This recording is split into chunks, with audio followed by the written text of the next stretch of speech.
오늘 이 새벽에 하나님께서 우리에게 주시는 하나님 말씀은 시편 78편 1절에서 17절까지 말씀입니다. 제가 봉독해 올리도록 하겠습니다. 내 백성이여 내 율법을 들으며 내 입의 말에 귀를 기울일지어다. 내가 입을 열어 비유로 말하며 예로부터 감추어졌던 것을 드러내려 하니 이는 우리가 들어서 아는 바요 우리의 조상들이 우리에게 전한 바라. 우리가 이를 그들의 자손에게 숨기지 아니하고 여호와의 영예와 그의 능력과 그의 행하신 기이한 사적을 후대에 전하리로다. 여호와께서 정글을 야곱에게 세우시며 법도를 이스라엘에게 정하시고 우리 조상들에게 명령하사 그들의 자손에게 알리라 하셨으니 이는 그들로 후대 곧 태어날 자손에게 이를 알게 하고 그들은 일어나 그들의 자손에게 일러서 그들로 그들의 소망을 하나님께 두며 하나님께서 행하신 일을 잊지 아니하고 오직 그의 계명을 지켜서 그들의 조상들 곧 완고하고 패역하여 그들의 마음이 정직하지 못하며 그 심령이 하나님께 충성하지 아니하는 세대와 같이 되지 아니하게 하려 하심이로다. 에브라임 자손은 무기를 갖추며 활을 가졌으나 전쟁의 날에 물러갔도다. 그들이 하나님의 언약을 지키지 아니하고 그의 율법 준행을 거절하며 여호와께서 행하신 것과 그들에게 보이신 그의 기이한 일을 잊었도다. 옛적에 하나님이 애굽 땅 소환들에서 기이한 일을 그들의 조상들의 목전에서 행하였으되 그가 바다를 갈라 물을 무더기같이 서게 하시고 그들을 지나가게 하셨으며 낮에는 구름으로 밤에는 불빛으로 인도하셨으며 광야에서 반석을 쪼개시고 매우 깊은 곳에서 나오는 물처럼 흡족하게 마시게 하셨으며 또 바위에서 시내를 내사 물이 강같이 흐르게 하셨으나 그들은 계속해서 하나님께 범죄하여 메마른 땅에서 지존자를 배반하였도다. 아멘. 좋은 아침입니다. 오늘 본문의 제목을 보면 아삽의 마스길이라고 되어 있습니다. 이 마스길이란 교훈시라는 의미입니다. 본시는 시편 150편 중에서 두 번째로 긴 시입니다. 총 72절로 되어 있는데 시간 관계상 17절까지만 읽었습니다. 제일 긴 시는 시편 119편인 것이고요. 무려 176절로 되어 있으니까요. 하나님의 말씀 곧 율법에 대해 노래한 119편은 작년에 제가 이 새벽 설교에서 한번 했습니다. 오늘 본시는 이스라엘의 역사, 특히 출애굽의 이야기를 노래한 시입니다.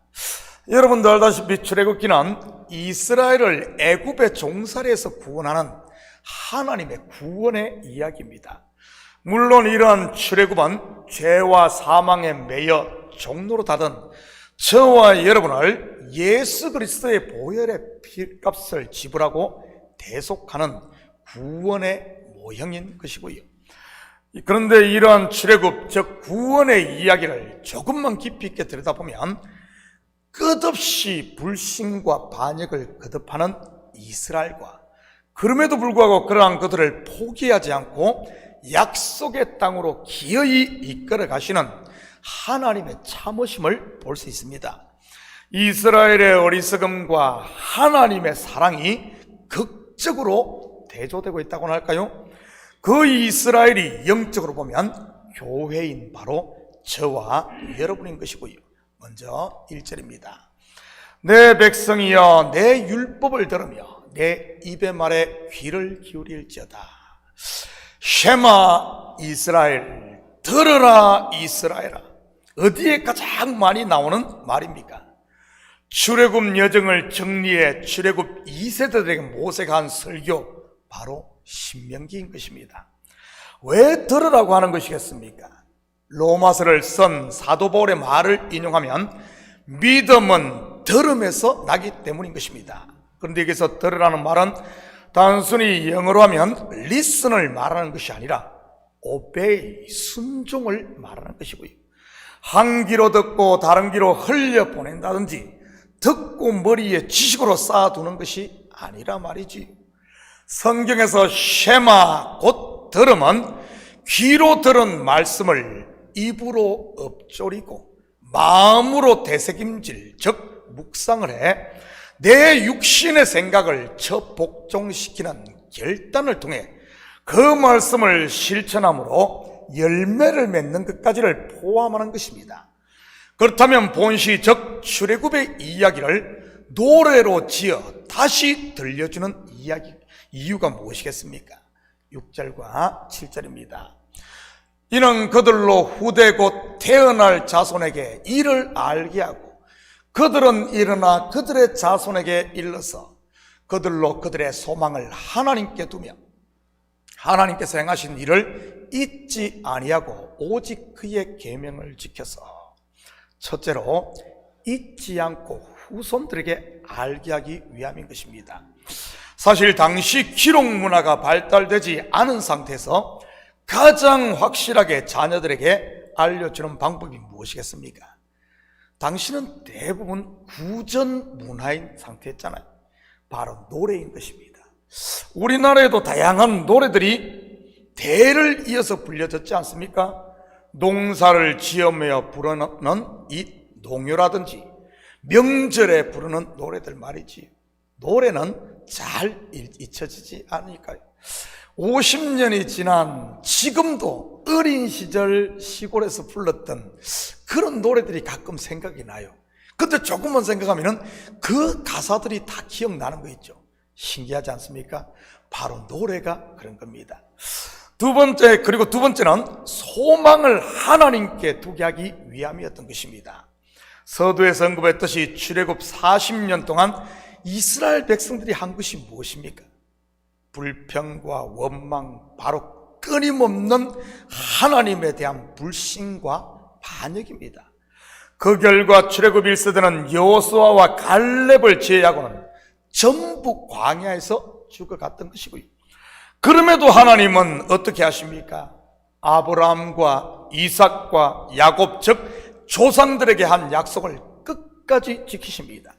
이 세대들을 일으켜 약속의 땅에 들어가게 하시니 말이지. 그러니 소망을 우리가 어디에 둘 수 있겠습니까? 사람이 아닌 하나님께 둘 수밖에 없는 것이지. 8절입니다. 그들의 조상들 곧 완악하고 패역하여 그들의 마음이 정직하지 못하며 그 심령이 하나님께 충성하지 아니하는 세대와 같이 되지 아니하게 하려 하심이로다. 불순종함으로 광야에서 죽은 출애굽 1세대, 지금 우리로 말하면 누구겠습니까? 바로 우리 속에 남아있는 옛사람 아니겠어요? 그리스도와 함께 십자가에 다시 못 박아야 할 육신의 생각 또는 일 말입니다. 육체의 일에 대해서는 갈라디아서 5장 19절에서 21절까지 잘 정리해서 말해주고 있지. 한번 볼까요? 육체의 일은 분명하니 곧 음행과 더러운 것과 호색과 우상숭배와 주술과 원수 맺는 것과 분쟁과 시기와 분냄과 당 짓는 것과 분열함과 이단과 투기와 술취함과 방탕함과 또 그와 같은 것들이라. 전에 너희에게 경계한 것 같이 경계하노니 이런 일을 하는 자들은 하나님의 나라를 유업으로 받지 못할 것이요. 여기서 말하는 하나님의 나라가 출애굽기로 말하면 바로 약속의 땅 가나안인 것이고요. 여러분, 약속의 땅 가나안을 묘사하는 두 가지 별칭이 무엇입니까? 첫째는 안식의 땅이요, 둘째는 젖과 꿀이 흐르는 땅입니다. 안식은 신약적 언어로 바꾸면 은혜와 평강이요, 젖과 꿀은 말씀과 성령 충만인 것이고요. 신약의 서신서들을 보면 문안 인사에 빠지지 않고 등장하는 단어가 바로 이 은혜와 평강임을 볼 수 있습니다. 오늘 본시의 언어로 말하면 하나님께 소망을 두라는 말이요, 애굽이 아닌 가나안을 바라보라는 말과 같은 것이지요. 자기 속에 갇히는 것이 아닌 하나님 품에 안기는 것 말입니다. 9절입니다. 에브라임 자손은 무기를 갖추며 활을 가졌으나 전쟁의 날에 물러갔도다. 여러분, 무기를 갖추고 활을 가지는 목적이 무엇이겠습니까? 바로 전쟁을 위한 것 아니겠어요? 그런데 에브라임은 전쟁의 날에 슬그머니 한 발 뺐던 것입니다. 성경에 보면 실제로 에브라임 자손이 이렇게 했던 때가 있었습니다. 언제입니까? 첫째는 기드온이 미디안을 칠 때요, 두 번째는 입다가 암몬 자손을 칠 때입니다. 한번 볼까요? 사사기 12장 1절에서 3절입니다. 에브라임 사람들이 모여 북쪽으로 가서 입다에게 이르되 내가 암몬 자손과 싸우러 건너갈 때 어찌하여 우리를 불러 너와 함께 가게 하지 아니하였느냐? 우리가 반드시 너와 내 집을 불살리리라 하니 입다가 그들에게 이르되 나와 내 백성이 암몬 자손과 크게 싸울 때 내가 너희를 부르되 너희가 나를 그들의 손에서 구원하지 아니한 고로 나는 너희가 도와주지 아니하는 것을 보고 내 목숨을 돌보지 아니하고 건너가서 암몬 자손을 쳤더니 여호와께서 그들을 내 손에 넘겨주셨거늘 너희가 어찌하여 오늘 내게 올라와서 나와 더불어 싸우고자 하느냐 하니라. 여러분, 이런 에브라임과 같은 사람들의 특징이 무엇인 줄 아십니까? 싸우러 갈 때는 싸우지 않고 꼭 끝나고 나면 이러쿵저러쿵 하는 사람들 말이지. 바로 말도 안 되는 것을 가지고 트집을 잡는 것입니다. 지금도 보면 그런 사람들 있지 않나요? 일할 때는 쏙 빠졌다가 일 끝나고 나면 와서 이러쿵 저러쿵 잔소리하는 분들 말이지. 에브라임 사람들 첫 번째 기도원 때는 뭔가 좀 와서 잔소리하는 것이 통하는 것 같았는데 입다 때는 어떻게 되는 줄 아십니까? 괜히 입다에게 시비 걸었다가 4만 2천 명이 죽음을 당하게 됩니다. 저는 우리 식구들이 뒤에서 잔소리하는 말꾼이 아닌 주의 일이라면 손을 걷어붙이고 팔을 걷어붙이고 함께 일하는 일꾼들이 되시기를 축복합니다. 군중이 아닌 제자가 되어야 되는 것이지. 일꾼과 제자는 신앙의 참 맛을 알고 영적으로 성숙하며 매사에 복을 받습니다. 그런데 말꾼과 군중은 어떤 줄 아십니까? 그들에게는 그냥 그림의 떡에 불과한 것입니다. 여러분, 그림의 떡 먹어보신 분 계셔요?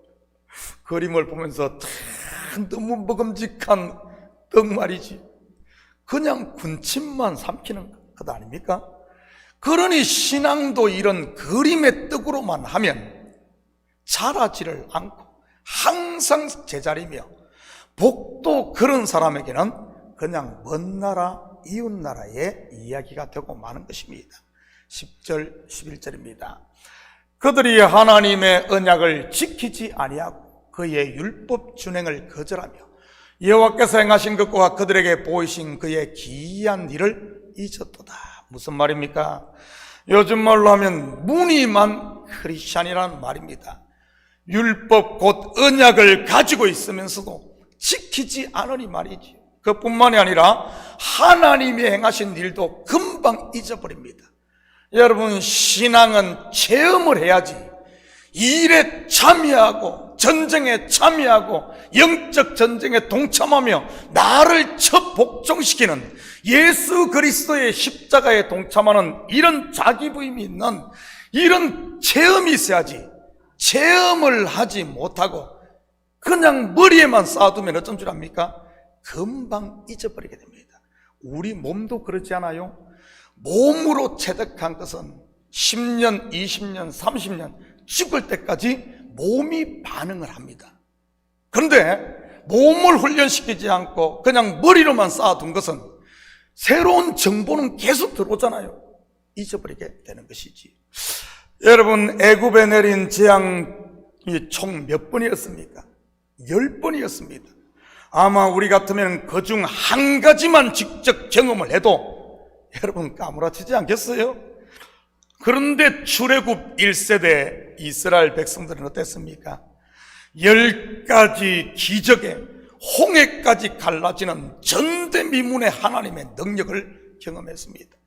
그런데도 그들은 3일이 안 돼 바로 잊어버리고 불평과 원망을 쏟아냈던 것이지. 그뿐입니까? 장정만 60만이 넘고 남녀노소를 다 합하면 좋기 200만에서 300만이 되는 그들이 하늘에서 내린 만나를 먹습니다. 그런데도 그들은 얼마까지 하냐? 고기가 없다고 불만, 고기 즉 메추라기를 주자 수박이 없고 마늘이 없고 오이도 없고 호박도 없고 부추도 없고 뭐도 없고 뭐도 없고 뭐도 없다 하며 원망 불만을 계속해서 입에서 쏟아냈던 것입니다. 언제까지 그러는 줄 아십니까? 여러분, 불평과 불만이 나온다는 말은 다른 말로 표현하면 하나님을 불신한다는 말이요, 내 속에 믿음이 없다는 증거인 것입니다. 그렇다면 이런 이스라엘의 모습 언제까지 그랬습니까? 광야 40년, 출애굽 1세대가 모두 죽을 때까지 그랬습니다. 이것이 그들만의 모습일까요? 영적으로 보면 이러한 이스라엘의 모습은 다름 아닌 인생들의 모습을 그려주는 것 아닙니까? 바로 거듭나기 전 내 모습이요, 거듭난 후에도 내 속에 남아있는 이 옛사람의 모습 말이지. 여러분, 우리 속에 있는 옛사람을, 육신의 생각을 부인하지 않으면 죽을 때까지 불신만 쏟아내게 된다는 말입니다. 67절, 68절입니다. 또 요셉의 장막을 버리시며 에브라임 지파를 택하지 아니하시고 오직 유다 지파와 그가 사랑하시는 시온산을 택하시며, 여기서 요셉의 장막 또는 에브라임 지파는 북이스라엘을, 그리고 유다 지파는 남유다를 말합니다. 그런데 구속 역사로 보면 북이스라엘은 장자 지파로서 먼저 된 율법을, 그리고 남유다는 나중에 온 은혜 언약인 진리를 말하는 것이고요, 예수 그리스도로 완성될 새 언약 말이지. 여러분, 이 유다 지파에서 나온 왕이 누구입니까? 바로 다윗입니다. 물론 다윗은 오실자의 표상 예수 그리스도를 예표하고요. 무슨 말입니까? 에브라임을 버렸다는 말이지. 율법의 의, 먼저 온 율법의 의로 구원을 받는 것이 아니라 예수 그리스도, 나중 온 예수 그리스도 믿음으로 구원을 받게 된다는 그 이야기인 것입니다. 72절입니다. 이에 그가 그들을 자기 마음의 완전함으로 기르고 그의 손에 능숙함으로 그들을 지도하였도다. 자기 마음의 완전함으로 기르고, 무슨 말입니까? 다윗이 어떻게 양을 쳤죠? 자기의 목숨을 걸고 양을 쳤습니다. 곰이나 사자의 입에 있는 새끼 양 하나도 포기하지 않고 따라가 건져내므로 말이지. 이것은 예수님께서 양된 저와 여러분을 위해 자기의 목숨을 내줄 것을 보여주는 것이고요. 왜냐하면 다윗은 예수 그리스도를 예표하고 있는 인물이니까요. 그러니 양된 우리가 해야 할 일이 무엇이겠습니까? 바로 예수 그리스도가 어떤 분임을, 나를 끝까지 책임지시는 분임을 알고 그분께 모든 것을 내려놓고 맡기면 되는 것입니다. 그러면 은혜와 평강의 하나님의 나라를 우리가 마음껏 누리게 되는 것이고요, 양들이 평온할 때 풀도 뜯고 물도 마시며 토실토실 살이 찌거든요. 우리도 똑같습니다. 우리 마음의 은혜가 평강이 충만할 때, 여러분, 이 은혜와 평강은 맡길 때 가능한 거거든요. 맡길 때. 그럴 때 우리가 하나님 나라의 신부로, 그리스도의 신부로 아름답게 단장되어 가는 것이지. 사랑하는 성도 여러분, 오늘 하루도 나를 살리기 위해 독생자를 내어주신 하나님의 사랑을 잊지 마시고 하나님 앞에 기꺼이 자기를 드림으로 순종의 본을 보이신 예수 그리스도를 본받고 우리 속에서 역사하시는 성령의 인도함을 받아 은혜와 평강을 잃지 마시고 오늘도 천성을 향해 한 발 한 발 전진하는 이런 복된 하루 되기를 예수님의 이름으로 축복합니다. 같이 기도하십시다. 사랑의 아버지 하나님, 참으로 감사를 드립니다. 아버지 하나님, 맞습니다.